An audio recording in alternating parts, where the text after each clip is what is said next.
IRA가 이런 배경 속에서 나왔습니다. 이번에 한미 정상회담도 자세히 한번 들어보세요. 미국이 주도한 의제들이 많이 있는데 기후 에너지 분야가 한미 앞으로의 글로벌 포괄적 전략적 동맹의 핵심 의제로 가져가고자 한다. 50건의 MOU 중 13건이 다 녹색 기술 쪽이에요. 청정, 수소, 차세대 원전, CCUS, 반도체, 전기차, 배터리는 너무나 당연한 거죠.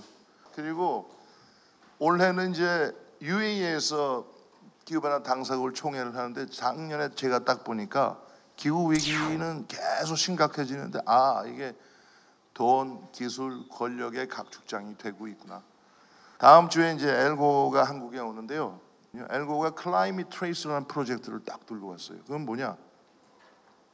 인공위성, 인공지능, 센서, 빅데이터 쭉 가고 실제 전 세계의 온실가스 배출을 추적하는 거예요. 국가를 넘어서서 한 수십 개의 나라가 실제 배출하는 것과 국제사회에 리포팅하는 것에 갭이 있다라는 그런 관측을 했는데, 자 이게 이제 감축 우리가 해야 될 40% 컷 목표인데요. 제가 국회 기후특위 가면 막 공격을 받아요. 왜 이렇게 소극적이냐? 40% 어떻게 할 거냐? 제가 드리고 싶은 말은요. 우리 모두가 이런 지지부진한 온실가스 감축에 대해서 겸허하고 반성을 해야 된다는 거예요. 너무도 변화가 모자라요. 너무도. 에너지 전환에는 엄청난 비용이 들어요. 근데 지난 정부 전기요금 동결했습니다. 지금 정부 하느라고 하지만 실제 필요한 만큼 못하고 있어요. 이제 전기요금이나 에너지 요금 자체의 포퓰리즘이 더 이상 있으면 안 됩니다. 한국은 절대 이제 이 문제 못 풉니다. 에너지 절약 말로 늘 합니다. 말로. 그 세 가지 기준만 얘기하겠습니다. 어쨌든 ROI, 여기서 R은 responsibility입니다. 지난 정부가 약속한 40% 정부가 바뀌었지만 지키겠다는 겁니다. 40%. O는 orderly transition입니다. 그러나 이 정책은 지속성이 있어야 되기 때문에 법과 절차를 준수해 나가고 예측 가능하도록 하겠다. 그중에 핵심 중에 핵심이 사실은 바로 가격 정책입니다. 그리고 이걸 정치적으로 독립시키는 제도화. 그게 올해 여름이 끝나기 전에 해야 될 숙제입니다.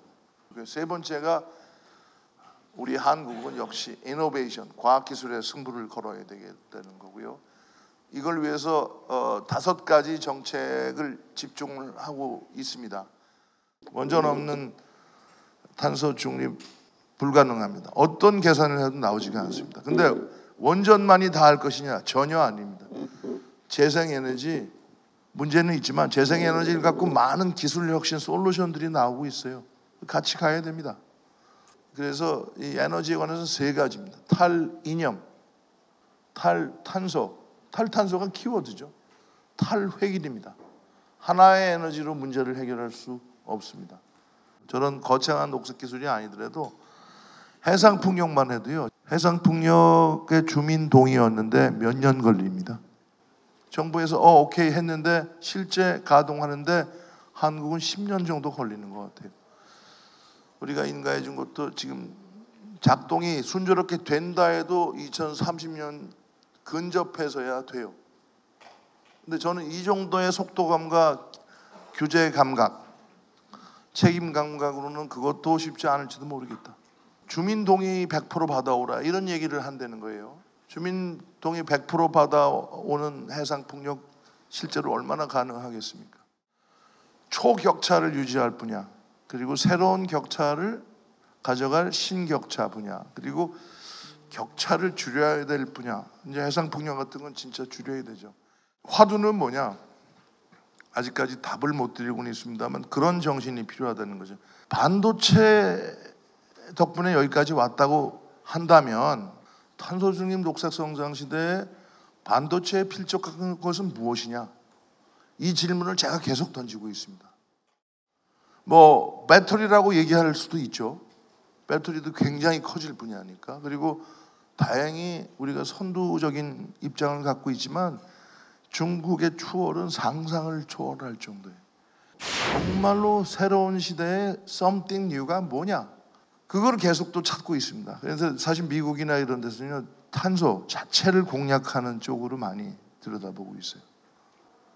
다크 같은 경우에 직접 공기 포집, 그 황당한 기술인데 공기 중에 있는 탄소를 포집을 하면 탄소를 줄이는 기술이기 때문에 지금 엄청난 레이스가 벌어지고 있습니다. 빌 게이츠는요 이런 100가지 이런 거 안 합니다. 5개 하겠다. 차세대 원전, 그린 수소. 그린 수소는 뭡니까? 재생에너지 기반한 수전의 수소예요. 물을 분해. 차세대 에너지 저장 장치. 당연하죠. 재생에너지가 확대되면 에너지를 어떻게 저장할 거냐. 전혀 다른 차원의. 그리고 얘기했던 직접 공기 포집. 그 다음에 항공유. 이 렌즈 속에서 집중적인 투자를 해요. 제가 이제 이런 질문을 하죠. 우리가 진짜로 승부를 걸 만한 걸 더 찾아주십시오. 초격차, 신격차, 감격차 다 해야 되는. 근데 뭐냔 말이야. 우리가 승부를 걸게. 한국이 진짜 잘하는 거. 그 답은 금방 안 나올 겁니다. 금방 나와서도 안 돼요. 이런 과정을 통해서 해야 될 거고요. 제가 이거 제주 그린 빅뱅 할 때 자주 써먹던 10년쯤 된 슬라이드입니다.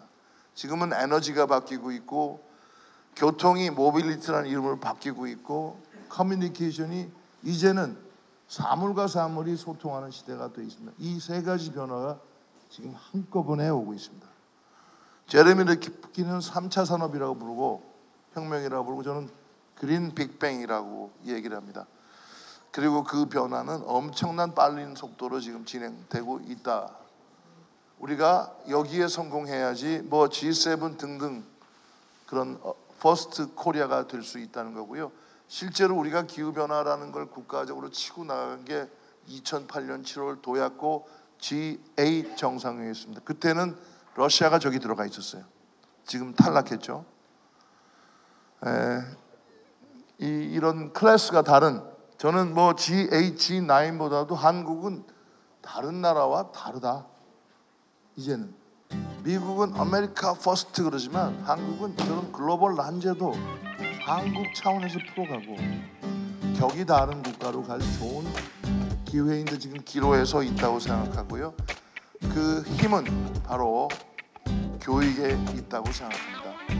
그리고 한국이 이제는 한국만이 아니라 인류를 위한 퍼스트 코리아로 갈 수 있느냐에 시험돼 있다고 생각해요.